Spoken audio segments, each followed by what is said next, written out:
Hello viewers, আসসালামু আলাইকুম। আশা করি সকলেই ভালো আছেন। তো যে যেখান থেকে ভিডিওটি দেখছেন সবাইকে জানাই অসংখ্য অসংখ্য ধন্যবাদ। যারা এখন আমার চ্যানেলটা সাবস্ক্রাইব করে নেই অবশ্যই সাবস্ক্রাইব করে দিবেন আর পাশে থাকা বেল আইকনটি বাজিয়ে দিবেন। তো একটি ভাই কমেন্ট করেছেন যে কুয়েত আসতে হলে কি কি মেডিকেল করতে হয়। তো এর আগেও আমি একটি ভিডিও আপলোড করেছিলাম তা নিয়ে, তা অনেক নিচে আছে, তো পুরোনো ভিডিও আপনি দেখতে পারেন। তো আমি আবারও বলে দিচ্ছি, সমস্যা নাই। তো আমি এই ভিডিওর ডিসক্রিপশনে ওই ভিডিও লিঙ্কটাও দিয়ে দিব, তো এই ভিডিও দেখতে পারেন। তো কুয়েত আসতে হলে সর্বপ্রথম আপনাকে টেস্ট মেডিকেল করাবে। টেস্ট মেডিকেলের ভিতরে আপনাকে রক্ত দিতে হবে, আপনাকে প্রস্রাব পরীক্ষা করতে হবে, বুক পরীক্ষা করতে হবে, আপনাকে ফিজিক্যালি টেস্ট করবে। তো এটা গেল আপনার টেস্ট মেডিকেল। দেখা যাচ্ছে টেস্ট মেডিকেলের পর আপনাকে আপনার যদি খরচ পেপার বের হয়, ভিসা বের হয়, তো আপনার সব কাজ করে তখন আপনাকে ফাইনাল মেডিকেল করা হবে।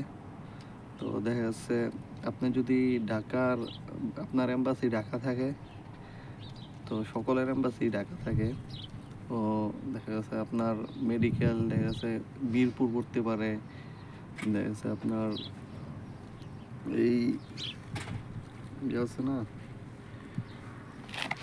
জায়গা ওইটা নারায়ণগঞ্জের দিকে একটা মেডিকেল আছে, ওই জায়গায় পড়তে পারে। আপনার দেখা যাচ্ছে আপনার আরেকটা বাড্ডার দিকে না, বাড্ডা না কোন দিকে, ওইদিকে একটা মেডিকেল আছে, ওইদিকে পড়তে পারে।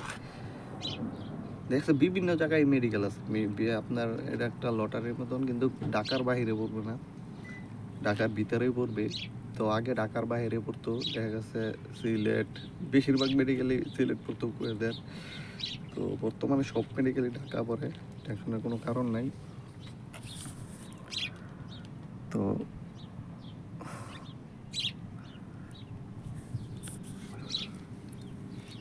এই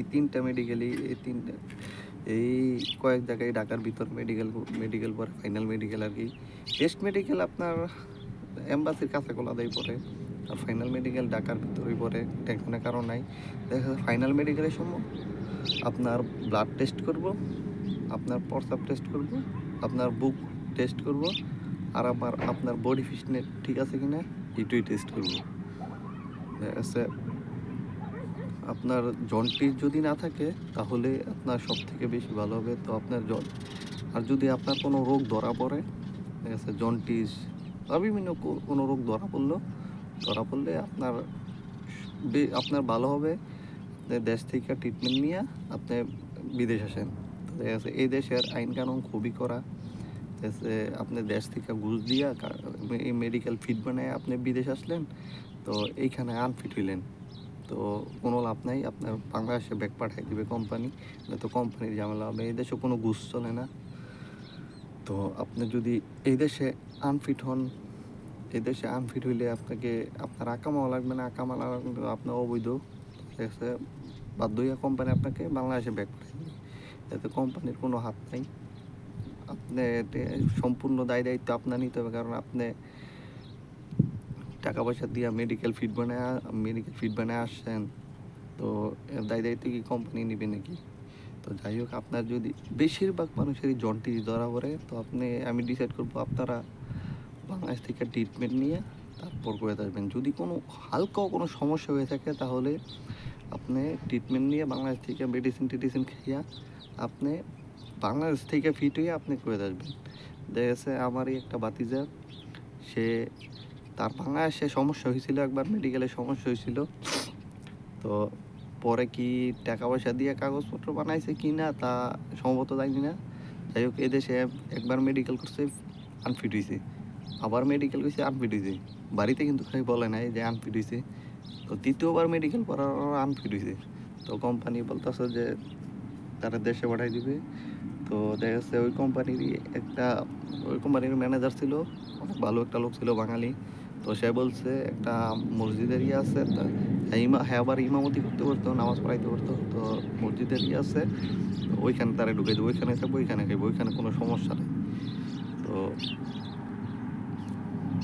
ম্যানেজার বলছে তুই রুম থেকে বাইরে হবি না, তুই রুমেই থাক।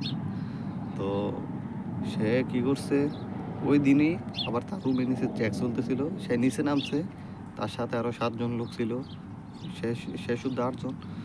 তো সে নিচে নামার সাথে সাথে সবাইরে ধরছে, সবার তো ক্রুজ পেপার লেগে আছে, তার তো কোনো ইয়ে নাই, তার বিশাল ম্যাচ হয়েছে আরও 3 দিন আগে, বিশাল ম্যাচ 3 দিন থাকে, তার 3 দিন আগে বিশাল ম্যাচ এসেছে। তো দেখা গেছে তারা ধরছে, ধরে ডাইরেক্ট সিধা মক করে নিছে, তো কোনো লাভ হয় নাই। তারপর তারা বাংলাদেশে পাঠাই দিয়েছে। তো কী লাভটা হইলো? তো কাগজপত্র এই টাকা দিয়ে কাগজপত্র বানায়া মেডিকেল ফিট হইয়া, তো যাই হোক আমি ডিসাইড করবো আপনারা বাংলাদেশ থেকে আপনারা মেডিকেল ফিট হইয়া তারপর আসবেন। তো আশা করি বুঝতে পেরেছেন। মেডিকেল তেমন কোনো টেনশনের কোনো কারণ নাই, রক্ত নেবে, প্রস্রাব টেস্ট করবে, বুক পরীক্ষা করবে, আর আপনার বডি ফিটনেস দেখবে, এটুকুই, আর কোনো টেনশনের কারণ নাই। তো আশা করি ভিডিওটি বুঝতে পেরেছেন। তো যাই হোক, সবাই ভালো থাকবেন, সুস্থ থাকবেন। এখনও যারা আমার চ্যানেলটা সাবস্ক্রাইব করে নেয় অবশ্যই সাবস্ক্রাইব করে দিবেন, আর পাশে থাকা বেল আইকনটি বাজিয়ে দিবেন। ধন্যবাদ সবাইকে।